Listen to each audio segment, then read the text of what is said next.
అలుపన్నది ఎరగని అలలా నిరంతరం విజయం కోసం రగులుతూనే ఉండాలి. శత్రువు నిన్నెంత బాధ పెట్టినా శత్రువు ముందు బాధపడకు. ఎందుకంటే నీ బాధ వారికి ఇంకా సంతోషాన్నిస్తుందే కానీ కనికరించేలా చేయదు. కష్టమో నష్టమో నవ్వుతూనే ఉండు. నీ నవ్వే వారి గుండెల్లో మంట పెట్టేది. ఆస్తిపాస్తుల కన్నా నోట్లో నాలుకని భద్రంగా ఉంచుకోవడమే కష్టం. పేదవాన్ని హీనంగా చూడొద్దు. పరిస్థితి ఎవరికైనా ఎప్పుడైనా మారొచ్చు. మీ మాట చెల్లని సందర్భాల్లో మౌనంగా ఉండటం ఉత్తమం. భక్తి లేకున్నా చెడు పనులు చేయకుండా ఉంటే చాలు. కదలని బొమ్మకి కవితలు చెప్పటం, మారని మనిషికి నీతులు చెప్పటం రెండూ ఒక్కటే. శిల్పి చేతిలో దెబ్బతిన్నప్పుడే ఒక రూపానికి వస్తుంది. అలాగే మనిషి కష్టాలు ఎదుర్కొన్నప్పుడే ఒక పరిపూర్ణంగా వస్తాడు. కండబలంతో గుండెబలం ఉండి నిత్యం శ్రమతో స్నేహం చేస్తూ శ్రమ విలువ తెలుసుకుంటే ఏదైనా సాధించవచ్చు. నిరంతరం శ్రమించినప్పుడే విజయం. బంగారం కూడా మెరవాలంటే ముందు కాలాలి. నువ్వు ముందు గెలవాలంటే పరిస్థితుల కొలిమిలో కాలక తప్పదు. మీకు నచ్చినట్లు బ్రతకాలంటే ధైర్యం కావాలి. ఎదుటివారికి నచ్చినట్లు బ్రతకాలంటే సర్దుకుపోవాలి. ప్రపంచం అంతటికి నచ్చాలంటే నవ్వుతూ బ్రతకాలి. చిన్న మొత్తమే కదా అని ఒక్క రూపాయిని కూడా వృధాగా ఖర్చు చేయకండి. చిన్న రంధ్రమైన పెద్ద పడవను ముంచేయగలదని మర్చిపోకండి. ఎవరికీ జవాబుదారిలా ఉండకూడదు అనుకుంటే నిరంతరం జయాన్ని పొందుతూనే ఉండాలి. జయం ఊరికే రాదు. కాళ్ళు కాలాలి.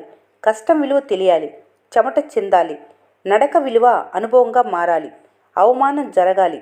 అందరి మనుషులు గుర్తించాలి. ఒకరి విజయాన్ని చూసి అసూయ చెందితే అది బలహీనతగా మారుతుంది. ఒకరి విజయాన్ని చూసి ప్రేరణ పొందితే అది ఆత్మవిశ్వాసాన్ని పెంపొందిస్తుంది. పుస్తకాలు చదివితే జ్ఞానం వస్తుంది. మనుషులను చదివితే లోక జ్ఞానం వస్తుంది. సమాజంలో బ్రతకాలంటే జ్ఞానంతో పాటు లోక జ్ఞానం కూడా ఉండాలి. ఎంత పరిగెడుతున్నా అలసట కూడా సంతోషంగానే అనిపిస్తుందంటే మీ పరుగు ఆశయ సాధన వైపు వెళ్తుందని అర్థం. ధనవంతులు కష్టాలు బాధలు కొని తెచ్చుకుంటారు, కానీ మధ్యతరగతి వాళ్ళకి అవే వచ్చి పడుతుంటాయి. ఆలోచన ఒకలా, మాట మరోలా, ప్రవర్తన ఇంకోలా ఉండేవారిని అస్సలు నమ్మొద్దు. ఎలాంటి పరిస్థితుల్లోనైనా ఒకేలా ఉండేవాళ్ళని మాత్రమే నమ్మాలి. జీవితం ఎంతో అందమైంది. దాన్ని ఇంకా అందంగా మలుచుకునే శక్తి మీలో ఉంది. మోసం చేశారని పగలు ప్రతీకారాలంటూ వెళ్ళకండి. మౌనంగా ఉండండి. కుళ్ళిన పండ్లను చెట్టు మోయదు. వాటంతట అవే రాలిపడిపోతాయి. ఆ పాపం నీ చేతికెందుకు? మోసం చేసేవాళ్ళు చెప్పే మొదటి మాట నా మీద నమ్మకం లేదా అని. ఆ ఒక్క మాట చాలు ఎదుటి వాళ్లను నిండా ముంచటానికి. ఎవరినెంత నమ్మాలో అంతే నమ్ము. మనోళ్లే కదా అని అతిగా నమ్మితే మోసం రుచి చూపించి జీవితంలో కోలుకోలేని దెబ్బ తీస్తారు. జీవితంలో ఎవరి మీద అంత ఎక్కువగా నమ్మకం పెట్టుకోవద్దు. ఎప్పుడు మాట్లాడతారో తెలియదు.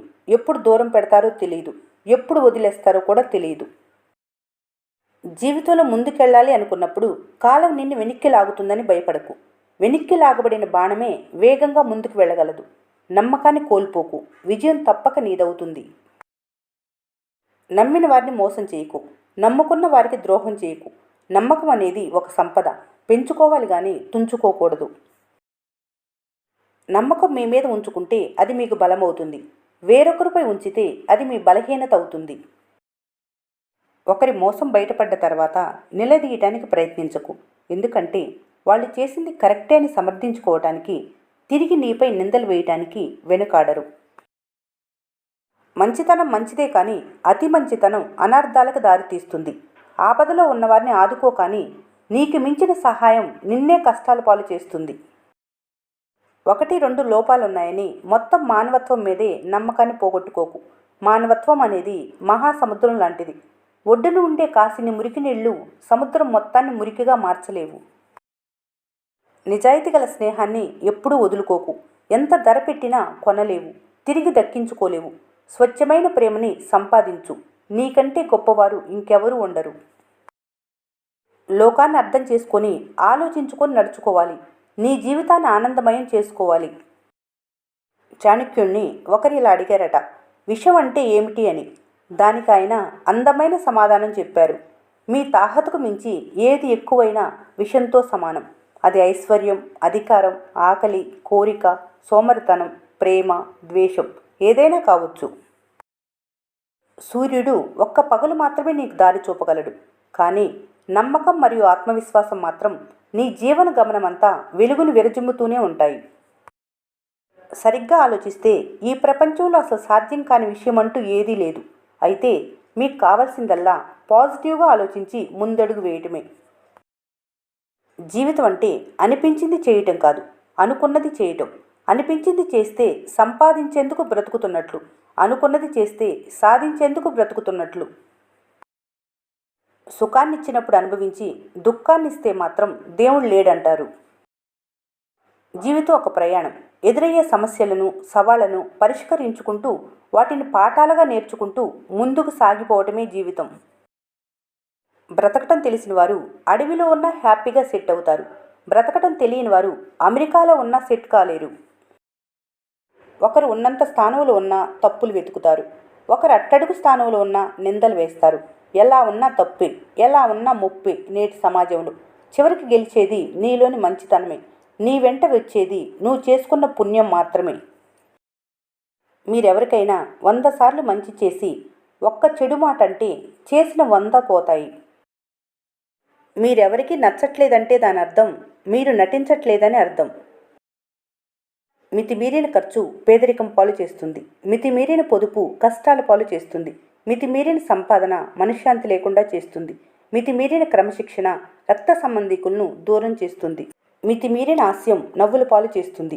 మితిమీరిన కోపం శత్రువులను తెచ్చిపెడుతుంది. మితిమీరిన వ్యసనం అపఖ్యాతిని తెచ్చిపెడుతుంది. జీవితంలో ఏ విషయంలోనైనా హద్దుల్లో ఉంటే అంతా నీకు మంచే జరుగుతుంది. నీకు కావలసిన దానికోసం శ్రమించకుండా పోగొట్టుకున్న దాని గురించి ఏడవటం మూర్ఖత్వం. మట్టి పాత్రలో భోజనం చేస్తున్నప్పుడు అందరిలో సహనం ఉండేది. అరటి ఆకుల్లో భోజనం చేస్తున్నప్పుడు బంధాలు పచ్చగా ఉండేవి. లోహ పాత్రలో భోజనం చేస్తున్నప్పుడు బంధాల్లో ఆధునీకరణ ప్రారంభమైంది. గాజు పాత్రలో భోజనం చేస్తున్నప్పుడు బంధాల్లో పగుళ్ళు వస్తున్నాయి. ఇప్పుడు ధర్మాకూల్లో భోజనం చేస్తున్నప్పుడు బంధాలు యూజ్ అండ్ త్రోలా మారాయి. అవసరం లేని కోపం, అర్థం లేని ఆవేశం ప్రశాంతతనే కాదు, మనిషిని కూడా ఒంటరిని చేస్తుంది. నువ్వు విన్నది అంత త్వరగా నమ్మకు, ఎందుకంటే నిజానికంటే అబద్ధానికి వేగం ఎక్కువ. సక్సెస్ కావాలంటే ఆలోచించి మాట్లాడాలి, ఆరోగ్యంగా ఉండాలి, సందర్భానికి తగ్గట్లు దుస్తులు ధరించాలి, ధైర్యంగా వ్యవహరించాలి, ఓర్పుగా పనిచేయాలి, సృజనాత్మకంగా ఆలోచించాలి, నిజాయితీగా సంపాదించాలి, క్రమంగా పొదుపు చేయాలి, వివేకంగా ఖర్చు చేయాలి. కోపం ఆవేశం ఉన్నవారికి మోసం చేయటం రాదు. మోసం చేసేవాళ్లకు కోపం ఆవేశం ఉండదు. ప్రస్తుతం సమాజం అంతా నటనతోనే ముడిపడి ఉంది. అలాంటి వారికి రోజులు కూడా బాగా కలిసి వస్తున్నాయి. నువ్వొకరిని మోసం చేస్తే మరొకరు నిన్ను మోసం చేయటానికి రెడీగా ఉంటారు. గుర్తుంచుకో, కర్మ ఎవరిని వదిలిపెట్టదు. కొన్నిసార్లు జీవితం నాశనం అవ్వటానికి తప్పులే చేయనక్కర్లేదు, తప్పుడు మనుషులను నమ్మినా చాలు. ఒడ్డున నిలబడి నీటిని చూస్తూ ఉంటే ఎప్పటికీ నదిని దాటలేరు. ప్రయత్నాలకు భయపడుతుంటే విజయాలను సాధించలేరు. నువ్వెంత మంచిగా బ్రతుకుతున్నా నువ్వు చేసే ఏదో ఒక పొరపాటు కోసం ఎదురుచూస్తూనే ఉంటుంది ఈ లోకం. గాలి బలం తెలీదు, సుడిగాలే చుట్టేంతవరకు. నీటి బలం తెలీదు, ఉప్పెనే పోటెత్తేంతవరకు. విత్తు బలం తెలీదు, మొక్కగా మొలకెత్తేంతవరకు. నీ బలం నీకు తెలీదు, నిన్ను నువ్వు నమ్మేంతవరకు. మనకు మనమే చేసుకునే పెద్ద మోసం ఏమిటంటే, వాళ్ళు సరిగా లేరని మనకు తెలిసినా ఈరోజు కాకపోతే రేపు మారతారులే అనుకుంటాం కదా. అదే మనం చేసే పెద్ద తప్పు. అవమానం జరిగిన చోట ఆకలి ఉండదు, గౌరవం లేని చోట ప్రేమ ఉండదు, నమ్మకం లేని చోట అసలు అక్కడ బంధమే ఉండదు. నమ్మకం ఉన్న చోట చీకట్లో కూడా వెలుగు కనిపిస్తుంది. అదే నమ్మకం లేని చోట వెలుగులో కూడా చీకట్లాగానే కనిపిస్తుంది. విలువైన కాలాన్ని, శక్తివంతమైన మాటలను తెలివిగా ఉపయోగించుకోవాలి. లేకుంటే వృధా చేసిన కాలం, నోరు జారిన మాట ఎప్పటికీ ప్రమాదమే. ఈ వీడియో మీకు నచ్చినట్లయితే మన స్నేహ ఛానల్ని లైక్ చేయండి, సబ్స్క్రైబ్ చేసుకోవడం మర్చిపోకండి. Thanks for watching.